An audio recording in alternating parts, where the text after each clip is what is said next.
లేదు, పార్టీలకు దీనికి సంబంధం లేదు. నేను అధికార యంత్రాంగం గురించే మాట్లాడుతున్నాను. గతంలో ఉన్న అధికార యంత్రాంగం ఏంటి, ఇప్పుడున్న అధికార యంత్రాంగం ఏంటి, మా సంస్థకు సంబంధించి వాళ్ళతో ఏమైనా చేతులు కలిపారని నాకు డౌట్ వస్తుంది. లేకపోతే ఈ దారుణం ఏంటి? ఇప్పుడు ఒకరు సమస్యలు ఎక్కడైనా సమస్యలు వస్తాయి. బిజినెస్ మనము ఒక 1000 కోట్లు టార్గెట్ పెట్టుకుంటే ఒక 200 కోట్లు 300 కోట్లు తగ్గొచ్చు, లేదా 400 కోట్లు తగ్గొచ్చు, 500 కోట్లు తగ్గొచ్చు. అసలు ₹1 కూడా రాలేదంటే, అసలు టార్గెటే పెట్టకపోతే, అసలు ప్రయత్నాలే లేకపోతే ఏం ఐఏఎస్ ఆయన దినేష్ గారు? Such a youngster.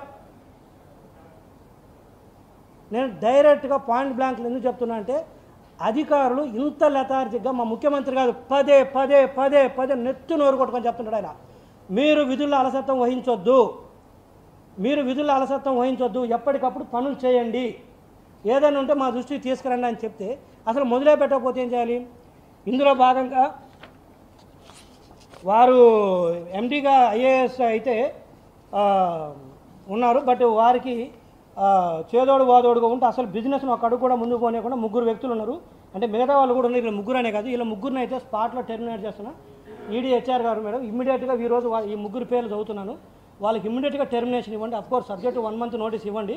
కానీ ఈ రోజు రేపు నాలా ట్రాన్స్ఫర్ చేసుకొని they should not be here. ఒక్క రోజున కూడా ఈ ఆర్గనైజేషన్కి మంచిది కాదు. నోటీస్ అయితే 1 మంత్ పీరియడ్ నోటీస్ ఇవ్వండి. But their services not required today onwards, just నాలా ట్రాన్స్ఫర్. వారు 3 పేర్లు ఏంటంటే, ఒకటి పప్పు సత్యరామ భరద్వాజ గారు is a chief technology officer. అంటే టెక్నాలజీ ఆఫీసర్ అంటే ఇతను ఈ నెట్వర్క్ మొత్తం ఇతని చేతిలోనే ఉంటుంది. ఇప్పుడు నేను చెప్పా కదా, ప్రతిరోజు ఏదో ఒక సమస్య రాష్ట్రంలో వస్తుందని చెప్పేసి ఇతని చేతిలో ఉండే టెక్నాలజీ ఆపరేషన్స్. రెండోది వచ్చేసరికి గంధంశెట్టి సురేష్ గారు, ఇతని చేతిలో బిజినెస్ హెడ్. ఇతని చేతిలో మొత్తం బిజినెస్ ఉంటుంది. ఇందా చెప్పే కదా, ₹1 బిజినెస్ రాలేదు, ఒక్క కనెక్షన్ కూడా కొత్తది కాలేదు. ఇతని మీద గతంలో కూడా ఆంధ్రజ్యోతి వాళ్ళు రాశారు, ఫైబర్ ప్రక్షాళన ఏదని. హరిగారు మీదే కదా రాశారు, ఇదే ప్రక్షాళన ఈ పొద్దు చేస్తాను. అతని మీద పర్టికులర్ అతని పేరుతో రాస్తూ మిగతా ఓవరాల్ కూడా అడిగారు ఫైబర్ ప్రక్షాళన అనేది.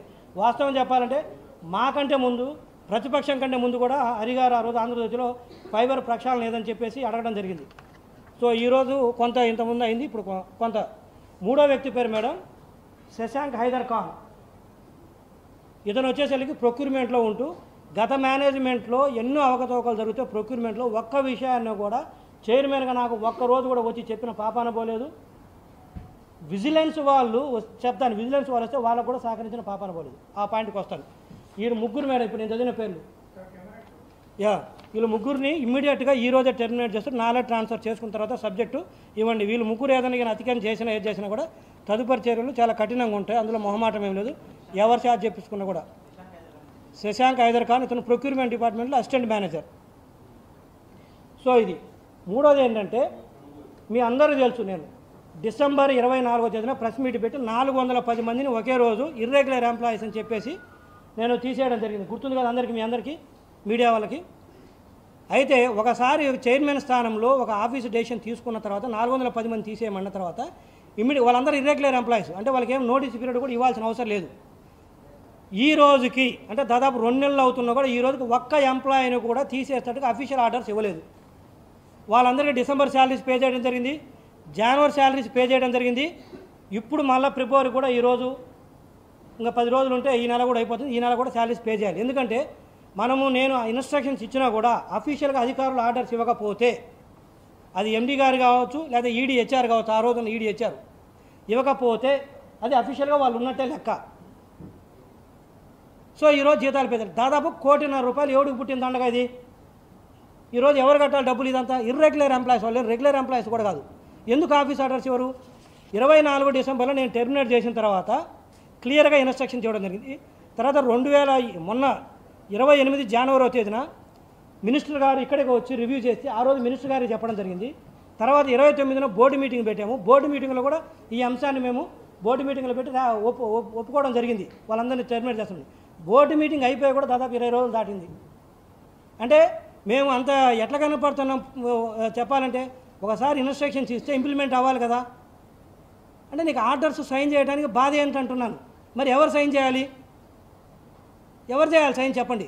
ఒక ఎండీగా ఉన్న వ్యక్తులు సైన్ చేయాలి, ఒక ఈడీగా ఉన్న వ్యక్తులు సైన్ చేయాలి. అధికారులు ఇట్లా వాళ్ళని టెర్మినేట్ చేయడానికి మేము నిర్ణయం తీసుకున్న తర్వాత మీకు భయం ఏంటి? భయమా? లేదా వాళ్ళు ఏమన్నా వాళ్ళ చేతులు గడిపారా? లేదా ప్రీవియస్ మేనేజ్మెంట్తో రిక్రూట్ చేసిన ఎంప్లాయీస్ కాబట్టి వీళ్ళందరూ వాళ్ళు చెప్తే ఆపారా? కారణాలు అయితే